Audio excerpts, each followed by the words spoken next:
Selamat pagi anak ibu semuanya. Bagaimana kabarnya untuk hari ini Naku? Harapan ibu semoga kita semuanya dalam keadaan sehat dan tetap bersyukur walaupun kondisinya masih seperti ini, di mana proses pembelajaran kita belum dapat kita laksanakan di dalam kelas dengan bertatap muka secara langsung.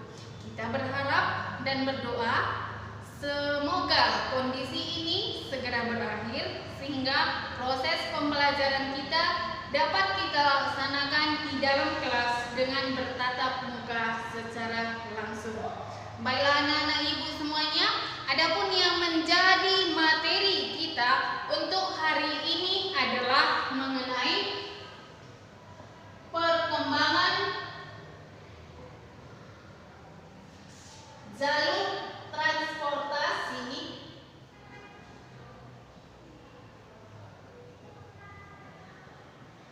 dan perdagangan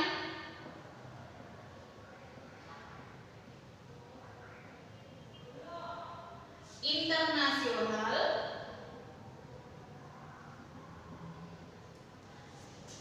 di Indonesia. Itulah yang menjadi topik pembahasan kita untuk hari ini. Jadi, sebelum Ibu menjelaskan bagaimana perkembangan jalur transportasi dan perdagangan internasional di Indonesia itu, maka terlebih dahulu Ibu sebutkan dulu apa sebenarnya tujuan pembelajaran kita untuk hari ini. Baiklah anak-anak ibu semuanya, harapan ibu tetap semangat dan tetap fokus untuk mengikuti pembelajaran kita. Baiklah anak ibu semuanya, sekarang masuk kita kepada tujuan pembelajaran. Setelah melakukan kegiatan pembelajaran, diharapkan 1. Peserta didik dapat mengidentifikasi perkembangan jalur transportasi dan perdagangan internasional di dunia. 2. Peserta didik mampu mengidentifikasi potensi dan pengelolaan sumber daya kelautan di Indonesia. 3. Peserta didik mampu mengidentifikasi posisi strategis Indonesia sebagai poros maritim. Itulah yang menjadi tujuan pembelajaran kita untuk hari ini.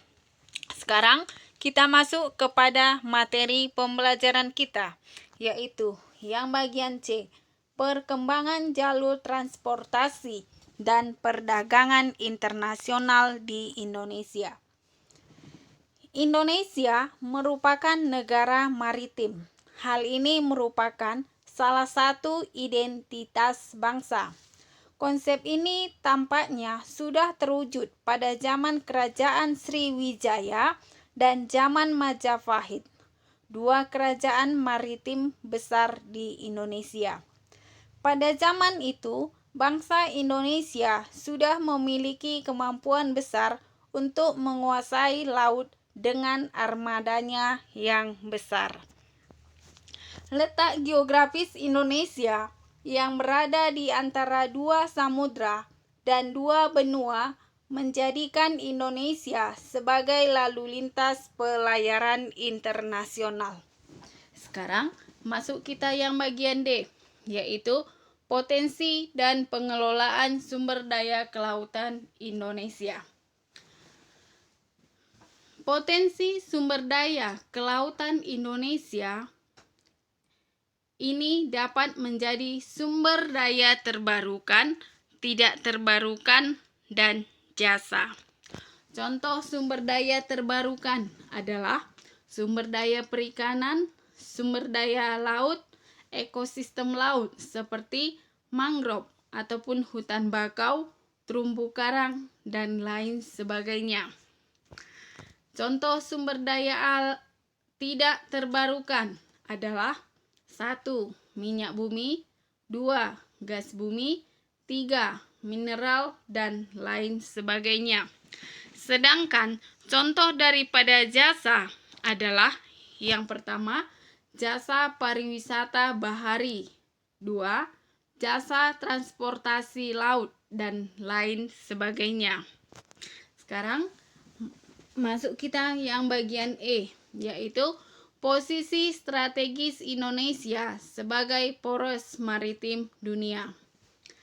Ada 5 pilar utama yang menjadikan Indonesia sebagai poros maritim dunia. 1. Pembangunan kembali budaya maritim Indonesia. 2. Komitmen menjaga dan mengelola sumber daya laut dengan fokus membangun kedaulatan pangan laut melalui pengembangan industri perikanan dengan menempatkan nelayan sebagai pilar utama. 3. Komitmen mendorong pengembangan infrastruktur dan konektivitas maritim dengan membangun tol laut, pelabuhan laut, logistik, dan industri perkapalan, serta pariwisata maritim. 4. Diplomasi maritim yang mengajak semua mitra Indonesia untuk bekerja sama pada bidang kelautan. 5. Pembangunan kekuatan pertahanan maritim. Itulah yang menjadi materi kita untuk hari ini. Semoga apa materi yang Ibu sampaikan bisa bermanfaat bagi kita semua. Kemudian, jika ada bagian yang kurang jelas atau belum dipahami, boleh ditanyakan melalui chat WA. Kemudian, sebagai bahan penilaianmu untuk hari ini, silakan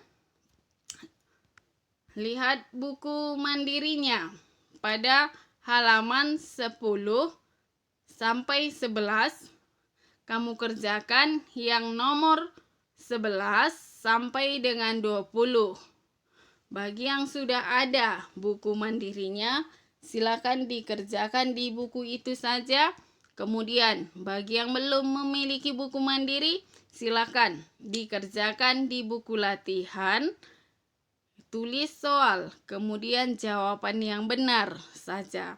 Setelah selesai nanti, silakan kirimkan hasil kerjanya dengan memoto tugasnya itu dan kirim ke WA pribadi Ibu. Oke anak-anak Ibu semuanya, selamat bekerja.